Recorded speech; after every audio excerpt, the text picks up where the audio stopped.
No Sleep Till Christmas was released in 2018. This is directed by Phil Traill. It's written by Traill and Steve Smith.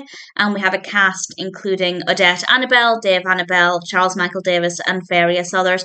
And in general, I thought it was an okay experience as a one-time watch. Lizzie has insomnia. And then she meets a bartender called Billy who also has insomnia, but they find out that if they're next to each other, they can fall asleep. How did they find that out? Well, I won't go into any detail, but it makes sense when you watch the film. Saying it out loud seems a bit bizarre, but everything's explained well enough. So they realise that if they spend more time together, they will both get quality sleep. And this is particularly important for Lizzie because she has a wedding upcoming. She's having a Christmas wedding. And obviously she doesn't want to be exhausted for her wedding. So she figures if she just spends time around Billy in the lead up to Christmas and her wedding, she can get some sleep, everything will be fine.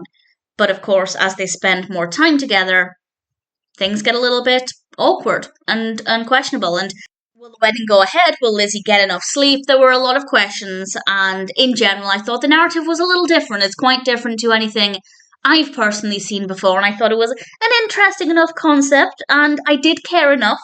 I wasn't overly emotionally invested, but I did care enough to find out ultimately what would happen with the wedding, and that was enough to keep me engaged. The characters are certainly likeable enough too. Their actions are believable, their motivations. I have absolutely no problems with the characters or indeed the performances, so the characters are absolutely fine as well. We have some festive scenes, but for the most part, I feel like this could have been set any time of year. They could have absolutely just done this any time of year with a random wedding date and it would have played out the same way, pretty much. So I think they could have done a bit more. If they're going to market it with Christmas in the title, they needed to make a bit more of an effort to lean into that Christmas aspect.